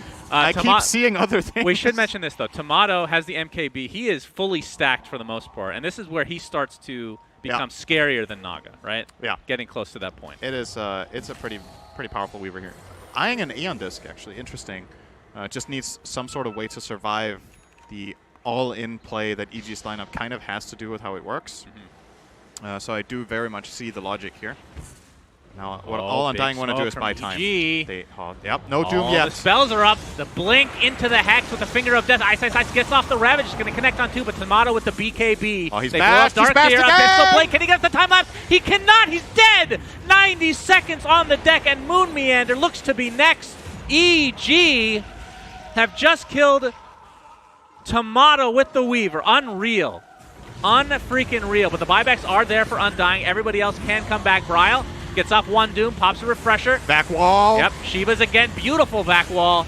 And they're all just stuck inside this wall completely. Arteezy's getting decimated. He has buyback. They're going to expend them knowing that Tomato does not have his. Oh, they still get tied as well. Triple kill for Saberlight, a god tier vac wall. They were literally stuck in the wall. And EG bought back all of their heroes to get this Roche. They're in disbelief. Where are you? Well, they'll have about 30 seconds time here. Finally found his dream restaurant in the alternative reality, and he just doesn't want to come back. Stop eating He the is shard. eating cheese Aegis and probably also a scepter. Yeah. Or a refresher. Wait, is it cake. it's second Roche. It's second Roche, so just it is. shard. He didn't. He was searching for the restaurant, but there was no restaurant around with the cheese. Ice Blast top, Moon Meander. He is going to be able to get out gonna get in 3 X. seconds. He's Wait. dead. Yeah, X is there. Okay. So just trying to create some space here. And you're just going to go down to the right click of that Bloodthorn. As we can see, Arteezy and company are going to be able to secure Roche with the Shard. So Aegis on Arteezy, Shard is going to be on Arteezy as well. Okay. This game is super close right now. I think Undying should be happy they didn't just straight up lose on this fight. Yes. So Tomato here, he gets bashed by Naga into perfectly timed Abyssal and then just barely enough damage. Moon Meander never relocated him out. He had it ready but didn't go for it. They thought he was going to be fine. Yeah. Damn, that was just perfect execution from EG. But then that back wall coming up here in the bottom left corner of your screen is really what changes everything. Yeah, wait for it. One Doom, there's the wall, vacuuming them together. And they're just all stuck in the trees. Beastly from Absolutely Saberlight. That's the play of the combo game there. for sure. Well, this is a very close game. EG again. Now kind of in the driver's seat because of the Aegis advantage, but honestly anything can happen right now. This Aegis on Naga is deceptively weak just because, like we've talked about, for the most part what Undying can do is just kill Arteezy's team and just kill the illusions. If the illusions are gone, you don't really need to kill the hero. It's not that scary compared to a lot of other carries, so having the Aegis on him, my advice to Undying is probably just to ignore him. Like, kill the illusions and kill his team. Don't try to kill the Naga twice. It's going to backfire way too hard. Dooming Kunkka as well as Tide is the recipe for a victory in a team fight. And you see Ice knows it. He's getting a Linken's on Tide. That's a very rare pickup on this hero. Because he has Kraken Shell, right? So how often do you need to block a spell? Yeah. But against this one hero, it can be worth grabbing an Lenglon Sphere. Sphere. Okay, well, This just got mega interesting, Cinder. Lots of buybacks expended from EG's Yep. side. Worth keeping in mind for sure. 3 Shard, heroes. Shard was picked up by Arteezy, which is kind of like a supporty thing where every time you song, everybody on your team gains HP regen. Arteezy has to use it. As you can see, the heals are immense, Cinderin. Want a D ward here, Undying. They're not going to get it though. Oh my god, Brawl is so slowed by Gush plus Ice Vortex. He was down to a crawl. But, yep, they don't find anything. They were actually choosing to go for Arteezy there. Yeah. But is a hard kill with the Song plus Aegis, of course. I mean, he doesn't have BKB for another 50 seconds as well. I mean, this feels like an Aegis that you're just deleting a portion of time from your buyback, because I don't think they're going to go with Aegis. Do you? Oh, Well, we'll see. Maybe I'm horribly maybe wrong. Undying are. Yep. See the Gush come out. Oh, Bryle's in a lot of trouble. Yes, Beyond this disc. procs, though. BKB as well. Back Hook wall. up to Tomato. There's a nice Static Storm kinetic field again. As you remember, Arteezy doesn't really have much, but still has the Aegis. once. Glimpse Crit. back onto Abed, back into the wall. We see a Ravage on the sideline. Crit gets a nice Impale as well. Trying to take out Bryle on this Doombringer. Doesn't look like they'll have enough in the tank here, as Abed ends up getting bursted down, and Arteezy kind of left to his own devices here. And like you said, they're just ignoring him, Cinder. And Ice Ice Ice, nice back again from Saberlight. The punch with the Shard. And that is 3 dead for EG. And if Undying have kept track of this, they know there's 2 of these heroes without buyback. In that huge Roshan fight, Arteezy, Abed, as well as Fly all bought back. So Kunkka and AA cannot return to the game. They know there's no Ravage on Tide. Yeah. They can flat out just walk down mid and end the game right now if they make the right call here. I don't think there's any world EG can defend their base for a full minute without AA and a minute and a half without their Kunkka. So they're just going to run straight down here. Relocate is available if things get scary and they want to bring the Doom that little bit faster. And But this now we could have a be- Divine Rapier for Tomato. Oh my goodness. He has hit critical mass. And remember, They're gonna look, try for Saberlight, it. Yep, the Finger of Death with the Eon Disc proc again. Arteezy gets off the song. So they're just going to trade BKBs. This is just going to delay a bit. But Bryle jumps in with the Hoof Stomp. Song. Back Oh, in wall. back again. Wall comes out. Ice Ice Ice taking a ton of damage. Arteezy is really the one that you want to find, though, as he's going to get chased. He's dead. Inferno Blade is there, and that is a dead Arteezy for 2 minutes. It's Ogre. Undying. They have found the lore within Superman, the Kryptonite, Cinderin. The counter apparently is just playing better.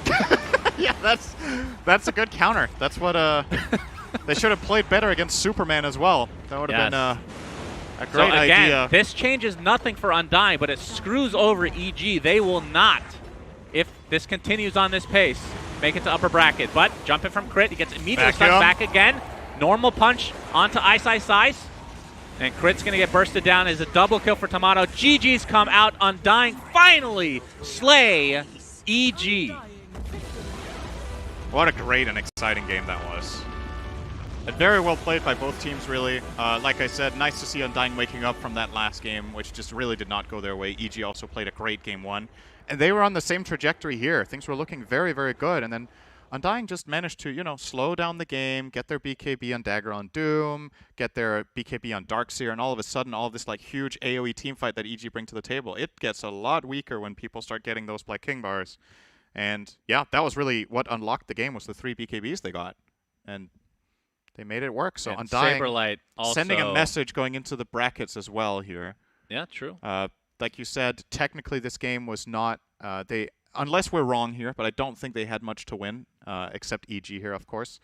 They get a better placement, I imagine, with this in the groups, so they Right. will face a So weaker opponent from the other group. They're tied with EG in Yeah. terms of record, right? As And 5th. and in the heads-up, they're also tied. And at TI, we only do tiebreakers for games that affect upper and lower bracket and knockout. Right. So I think the head-to-head for who gets 5th and 6th will be about how they placed against the higher teams. So who got the better results against the top 4. I don't know by heart who that is right now, but that could mean that Undying actually finish 5th and therefore get to choose or either choose their opponent in the other group if that's how it works, or face the lower rated opponent. A lot of from the theory other crafting groups. going on here. Undying But does. just want to say that win might have mattered more than we gave it credit Okay, for Undying. fair enough. That was not, and they send a message, and they beat Maybe, EG, which yes, was great. For them. Maybe. Very Great talk. Good job. Good job. So that is the end of this series. We have Beast Coast versus, I believe, LGD, Look at it.